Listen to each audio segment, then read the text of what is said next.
Hello guys, in this tutorial we will go over the basics of support vector machines. Okay, before we start, please, if you find value out of this video, like and subscribe. Also, the links to the notes that you will see here and the code that you will see later on can be found in the description box. That being said, let's get to it. Introduction to support vector machines. They are typically referred as SVMs. Let me give you just a little bit of a basic idea of what this model does. So this is another machine learning framework or another machine learning algorithm, if you want to call it that way, that initially it was developed for classification purposes. Okay.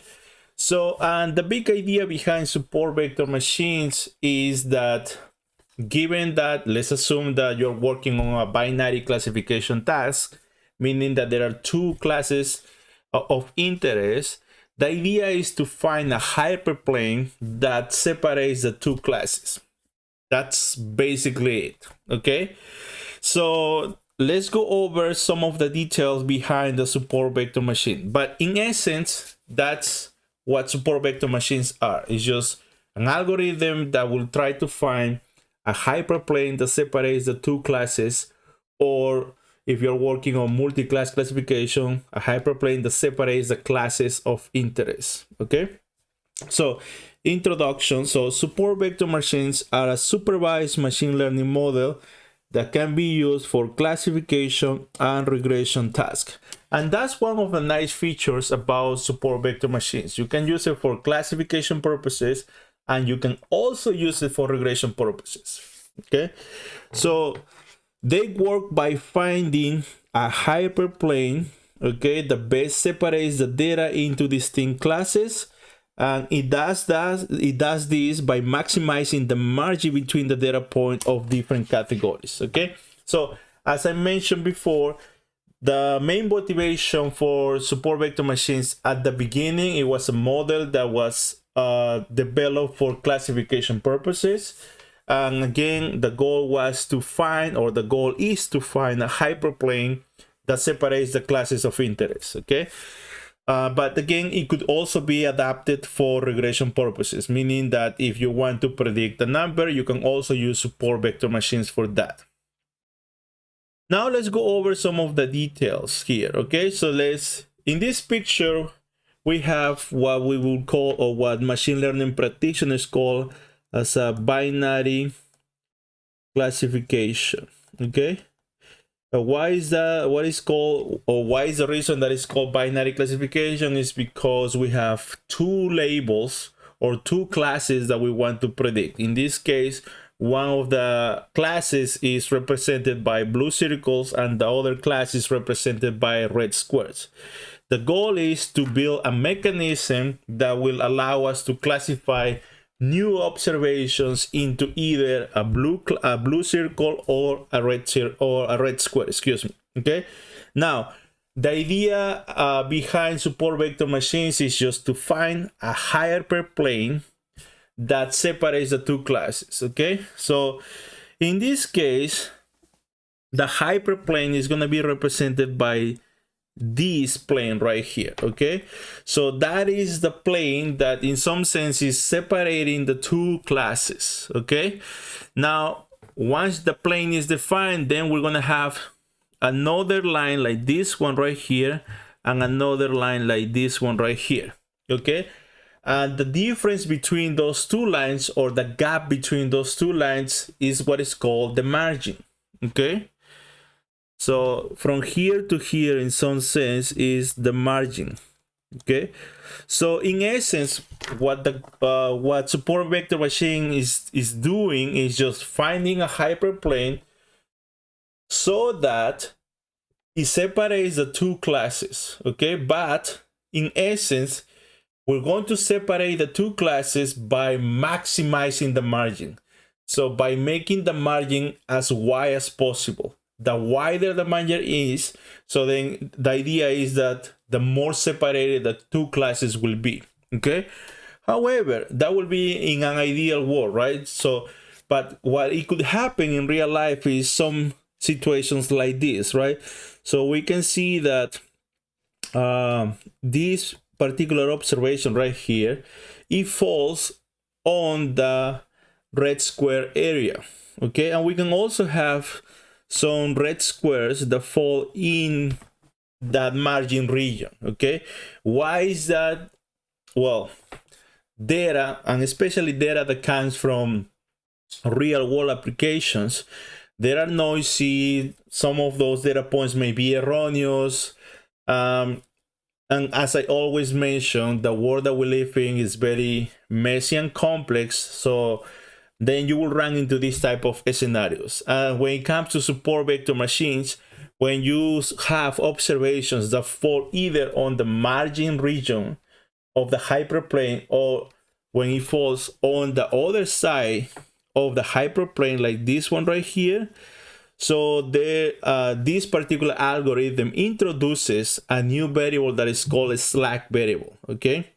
So here we have one slack variable. Here we have another one. Here we have another one, okay? So, and then in essence, the process will be to maximize the margin of the hyperplane, but at the same time keeping in mind those slack variables, okay? And that's going to be part of the optimization, okay? But that's basically what support vector machines are doing. It's just, in the case of binary classification, try to find a hyperplane that separates the two classes, okay? Once the hyperplane is identified, the goal there is to maximize the margin of the hyperplane, okay? And then there is a high chance that we will run into these type of scenarios, right? The x3 here, or x4 here, and x5 here. So then anytime that we find that, or that we run into those type of scenarios, so then we will have slack variables that we need to take into account as we are finding the optimal hyperplane. Now, the question is, okay, so what if I cannot separate the two classes, okay? So, and there is also a very high chance that that's gonna be the situation, right? That in the case of 2 dimensions, right? So then if you're trying to find a line that separates the two classes, maybe that's not possible, right? Here comes another idea that makes support vector machines a flexible algorithm. And the idea is the kernel trick, okay? The kernel trick, basically what it is just a mathematical transformation, okay? So just to put it in plain English, what the kernel trick is doing is going from a lower dimension into a higher dimension, which may be, against, or, against to what we are used to, right? Because especially when we are analyzing high dimensional data, and what I mean by high dimensional data, think about, having a lot of columns, right? And then it's very, very challenging to visualize the data and to have a good understanding of what's happening.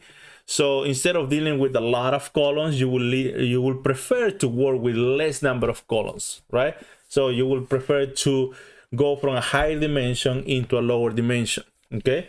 And there are a few different techniques that you may want to consider for that. One of them being principal component analysis, but that will be the topic for another tutorial.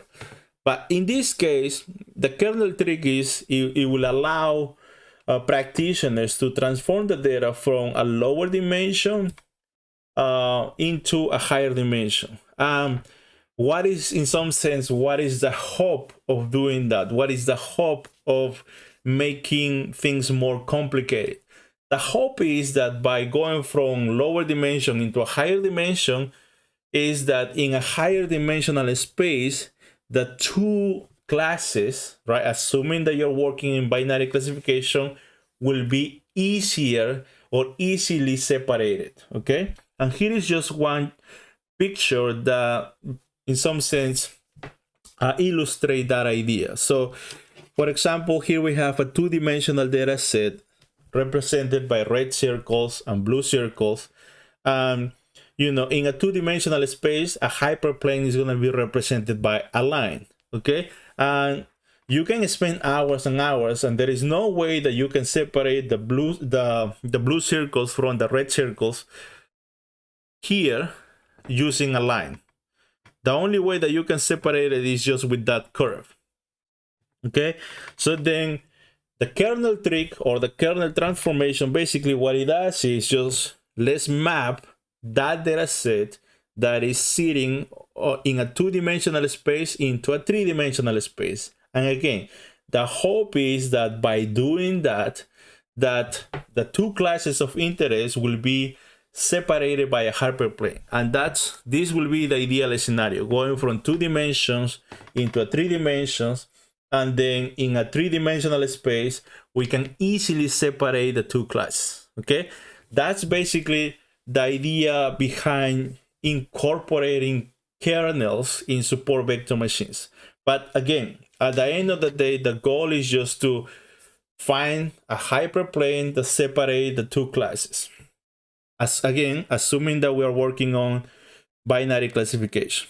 So now let's go over the mathematical intuition behind support vector machines. So using some math notation, the hyperplane or the decision boundary is going to be defined by this formulation: W transpose times X plus B. So this is just the weight in some sense, and X is just the data. Okay, and B is just the bias. Okay, so that's basically the equation of it will be of this green hyperplane in 3 dimensions. Okay, the goal is to, again, as I mentioned in the previous picture, this picture, right, identify the hyperplane, and we want to make the margin, right, as wide as possible. The idea there is the wider that margin is, the more separated the two classes will be. Okay, so, and that from the math standpoint, it will be equivalent to minimize this expression right here.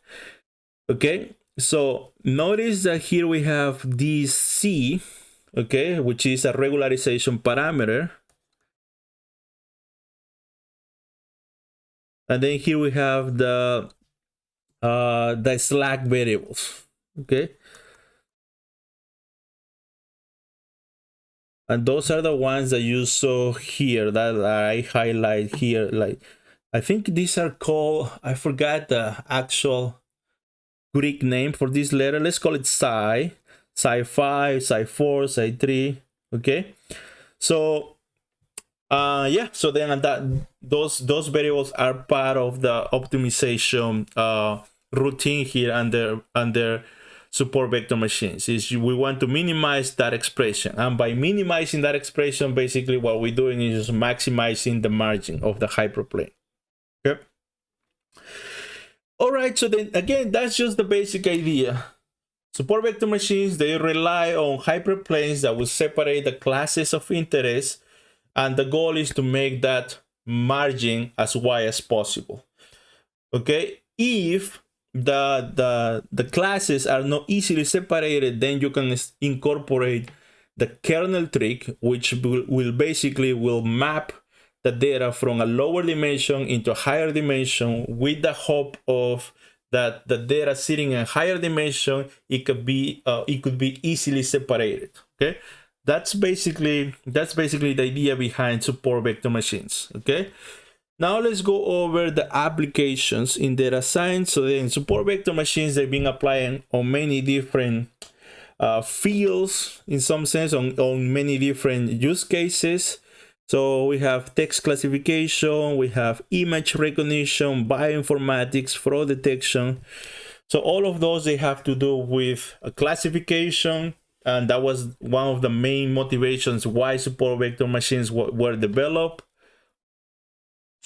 Now let's briefly talk about pros and cons. So in terms of advantages, so effective in high dimensional spaces, it works really well with clear margin of separation. So then if after you explore your data, okay, and you identify or you notice that the data is well separated for the most part, then that will indicate the support vector machine will work really well on that data set for prediction purposes, of course. Okay, and it's flexible because you can use it with different kernels. So linear kernel, polynomial kernel, this is the RBF, which is also referred as the Gaussian kernel. Okay, all of those are available options in the scikit-learn implementation. What are the disadvantages associated to support vector machines? Is they are computational expensive, especially if the data set is large. Okay, it's less interpretable than models like logistic regression. So you don't have, betas that they are associated to a specific input features. So then its interpretability is very, very minimum, especially when excuse me, let me say that one more time. Interpretability is pretty much minimum when it comes to support vector machines. Okay, and also is very sensitive to feature scaling, meaning that before you actually build a support vector machine model, you need to make sure that the input data more or less have to be on the same scale. Otherwise, you may run into some convergence issue, or your model it will run for a long time. I mean, if you're wondering why, so it's probably because the data is not on the same scale. The input data is not on the same scale. Okay, so for that, again, you can either consider a standard scaler, or you can also consider min-max scaler. Those are two common ones. Okay, in conclusion, support vector machines are a powerful classification tool for structured and semi-structured data.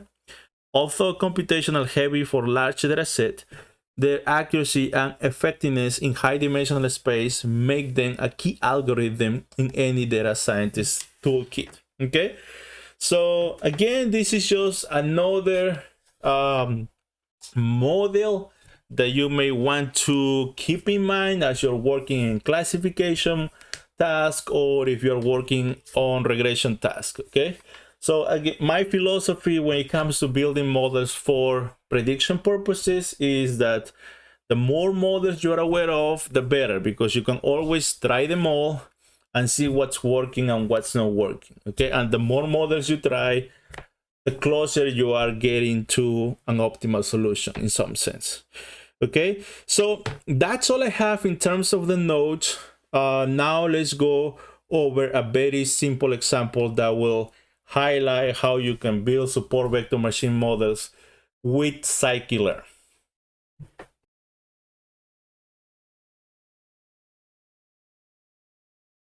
All right, guys, now it's time to write code. So we're gonna go over a toy example that highlights how you can build and evaluate a support vector machine model in Python using scikit-learn. Okay, so we're gonna use the same data file that we use in the logistic regression tutorial.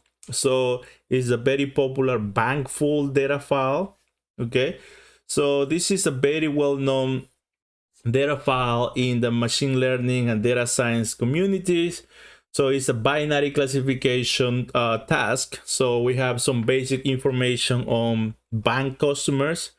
At the end of the day, what we are interested in is on predicting Y, which is whether or not a customer will subscribe to a particular bank deposit. I believe it is. Okay, so this is data that was collected from a marketing campaign. Okay, so let's start by reading the data first. Okay, and then here we have just to get more familiar with the distribution of the target variable. So yeah, so then we have, roughly speaking, 88% of the data has a label no, 11% of the data has a label yes. What that means is that we're working with an imbalanced data set. Okay, So, and this is important, especially when we are going to be evaluating the model. We need to make sure that as we are creating the false, right, to train and evaluate the model, is we need to make sure that that proportion of no's and yes are more or less the same, okay? All right, then after that, we're going to define the inputs and targets. So X, we're gonna use all the available data as inputs, and the target is going to be Y, okay? So df drop Y, columns, I like to use these with square brackets. And then Y is F. And then one thing that we're going to do here is, again, in order to be able to build models, we need numbers. So then we need to map the yes and the no. And what we're going to do is we're going to map the no to 0 and yes to 1. So we can easily do that by using a dictionary map. And then here we're going to use no is going to be 0 and yes is going to be 1. Okay. All right. Next, we can see here, right, the age, no, excuse me, the job, marital, education, default, default housing, and others, right, are categorical variable, right? And once again, in order to build models, we need numbers, okay? We can build models with labels, or at least with support vector machines, that is not the case. So what we're going to do is we're going to do some mapping, right? We're going to map those labels into numbers. And for that, we're going to use from scikit-learn that pre-processing, we're going to use ordinal encoder, okay? So that's just one option. Again, at the end of the day, maybe you want to use something else.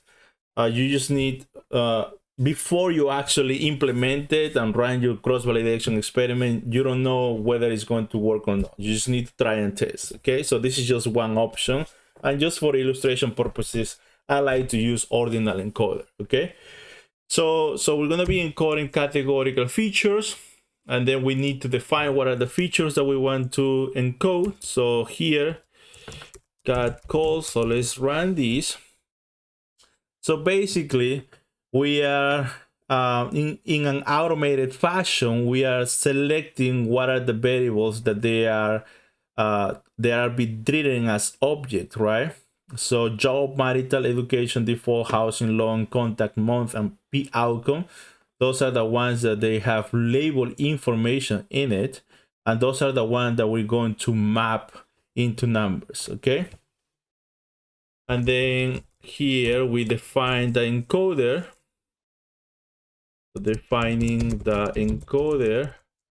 So yes, let's use ordinal encoder equals to ordinal encoder, and then we apply that to the columns, right? To the categorical columns, which are job, marital, education, default, that all the way to P outcome. Okay, and then here we can print the head again. Yes, so now you see the job, it used to be a label, now it's being mapped to numbers, okay? And that's the case for all the other categorical columns. Now at this point, we're pretty much ready to build the model and run the cross validation experiment, okay? So we're gonna run a 5-fold cross validation experiment.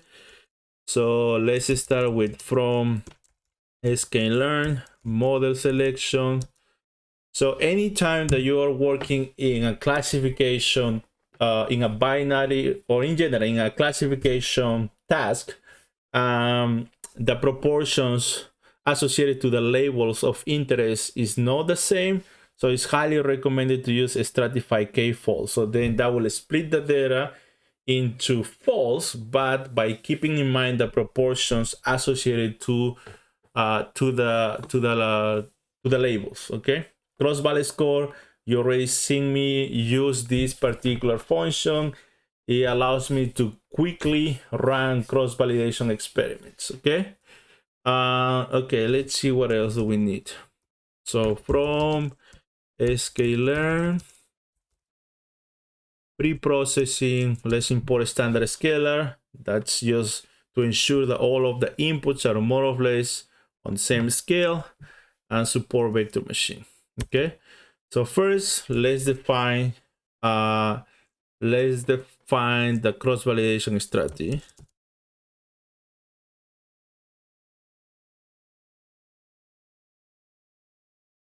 So I like to use skf stratify. Let's use only 5 false. Shuffle through random is equals to 42. So defining the model here. Okay, so let's just make pipeline for that. So from scikit-learn pipeline import make pipeline. Okay, so let's define the model as follows. So SVM equals to make pipeline standard scalar. And in this case, because we're doing classification, so then it's highly recommended to use probability equals to 2. And let's use random state equals to 42. Okay, the reason why I use probability equals to true is because in classification task, it's highly recommended to extract the likelihoods associated to, in this case, the likelihood associated to 1. Okay, and then this particular likelihood is going to be estimated internally by running a 5-fold cross validation. Okay, on all of that can be found on the documentation page of support vector machines. Okay, so here we have the model. Then now we're ready to run the 5-fold cross validation. So running the cross validation.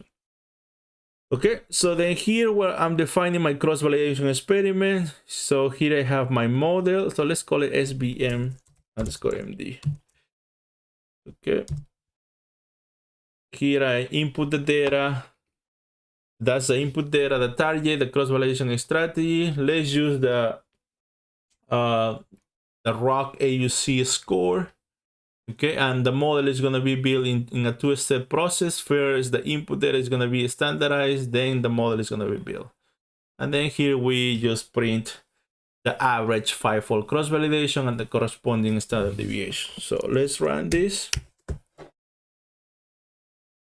Support vector machine, again, in general, it tends to take some time to run. But yes, let's just wait for it. Okay, I think it takes, roughly speaking, 40 to 50 seconds or something along those lines. Chuk. Come on.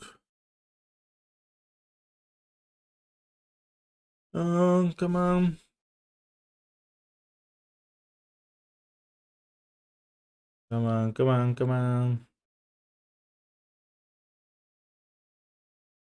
Almost there.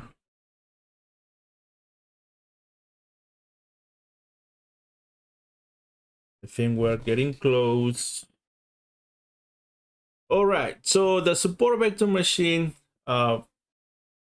score, right, the 5-fold cross validation score is 0.853, and when it comes to the ROC AUC score, the closer that number is to 1, the better. Okay, now one thing that I want to emphasize here is that we are pretty much using default values. Okay, so we are not playing with the parameters or anything like that. Okay, so but just for illustration purposes and just to keep practicing support vector machines, let's play with a couple of those hyperparameters. Okay, so let's rerun these, but now let me copy this. So one of the hyperparameters that you need to be aware of when it comes to support vector machine is the C parameter. Okay, by default, scikit-learn uses 1, and that's the penalization term, or the regularization term. That has to be a positive number. Okay, the reality is that you don't know, and nobody knows if 1 is the optimal value for your data. So let's try something else. Let's try 10, for example. Okay. All right. So now let's rerun this, and hopefully we will get better results. And yeah, so then this probably is gonna take like a minute or so to run completely, but yeah, let's be patient and hopefully we will get better results. Choo choo choo.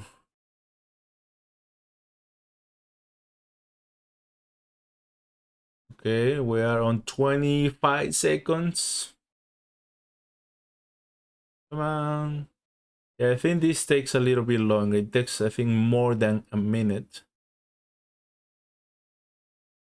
Okay, we are getting close to halfway there, I think. Come on.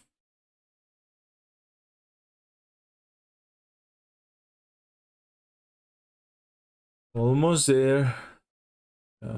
Hopefully we will get better results.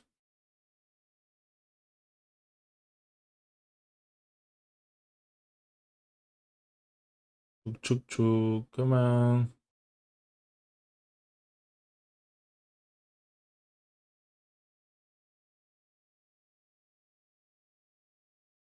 Come on.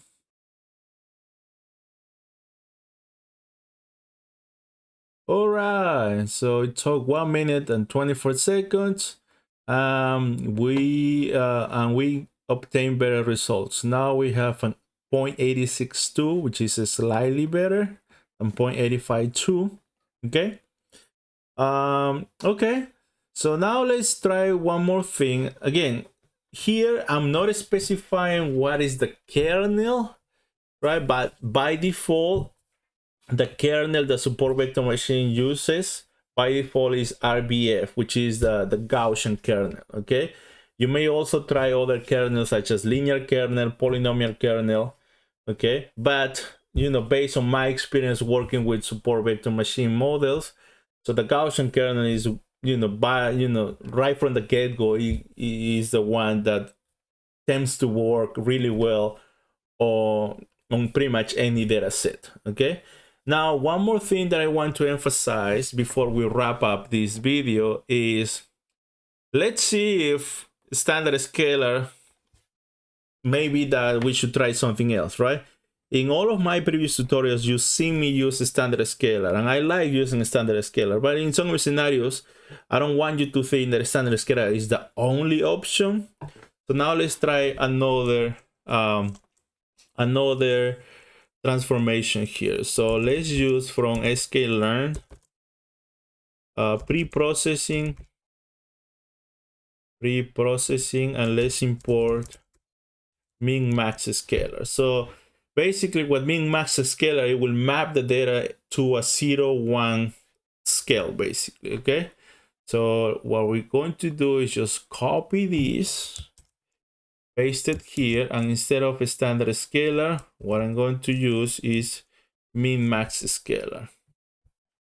And that basically, that's the only change that I'm doing. Okay, so the model architecture is going to be pretty much the same. The only thing that is changing is the transformation that is going to be performed on the input data. So let's rerun this.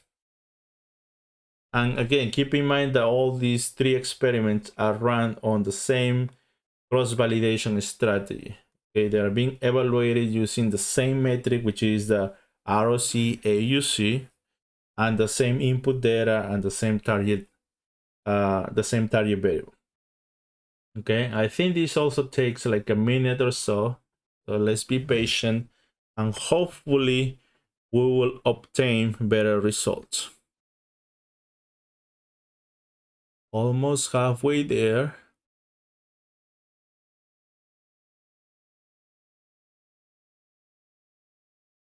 Come on. All right, notice that we went from 0.862 to 0.883. Yes, we were able to get better results, okay, by using the min max scalar transformation on the input data. Okay, so again, when it comes to building machine learning models, I mean, you need to try different transformations, you need to try different model configurations, but try them with a proper cross-validation experiment. So then that way you can easily identify what is working and what is not working. Once you identify something that is working, you keep it and try to improve it. And if you try something and it doesn't work, just remove that and try something else, basically, right? So in this case, again, initially we have a 0.853 ROC AUC out of 4 score, and then just by doing two minor things is just by changing the pre-processing of the input data. So we went from a standard scalar to min max scalar, and by increasing the regularization parameter, so we improve the auto sample performance of the model. Okay. All right, so that's all I have on this tutorial. Once again, if you find value out of this video, please like and subscribe. Yeah, that's all. See you on the next one.